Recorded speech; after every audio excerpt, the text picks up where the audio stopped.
tuna jambo letu ambapo tutakuwa na mambo mazuri kabisa. Kwa hiyo msikilizaji ambaye pengine ukando mara ya kwanza kutusikiliza kwa wakati huu, tukwambie kabisa jambo letu lipo la moto kabisa. Umeona?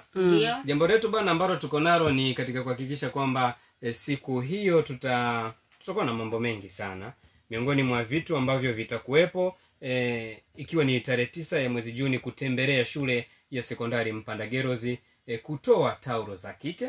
Lakini pia tarehe 11 Juni shule ya sekondari Nsimbo taulo za kike. Huko kote tutakuwa tunawapelekea hizo taulo za kike kwa ajili ya kuwajali wadogo zetu ambao wanasoma, ili wasome masomo yao kwa uzuri kabisa. Haya yote ni kuchagiza siku ya mtoto wa Afrika na kwa kujiamini. Kwa kujiamini kabisa. Na tarehe 13 Juni kutembelea watoto yatima targeti kutoa bima za afya.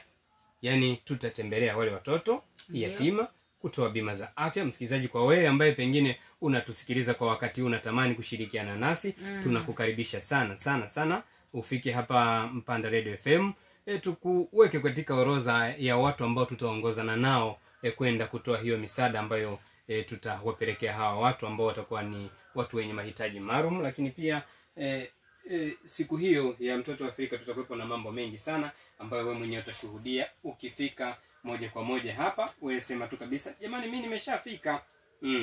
Kabisa. Wewe unasemaje kwa kushiriki kwa baadhi ya watu wengine ambao wanapaswa kushiriki? Sawa. Kiukweli kwa upande wetu sisi tumejipanga vizuri, na unajua kwamba changamoto za watoto wa kike wanapitia changamoto nyingi. Tumejipanga kuweza kuwapelekea taulo za kike kwa ajili ya kujihifadhi na kuweza kusoma kwa amani. Unakuta mtu mwingine anaumwa au ana hizo taulo, anaamua abaki tu darasani, abaki tu nyumbani.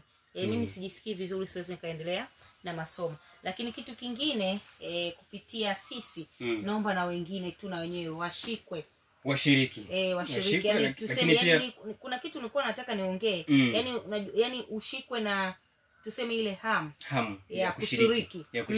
Hapo sawa. Ni tarehe ngapi? Tarehe 16 ambapo elimu kwa wananchi tutakuwa uwanja ule wa wazi kabisa kule kutoa elimu ambayo itatolewa kwa ajili ya hivi vitu ambavyo tutakuwa tumevifanya katika hizo tarehe ambazo zote tumezipanga. Ili uwe wa kwanza kupata taarifa zetu, usisahau kusubscribe, kulike na kushare.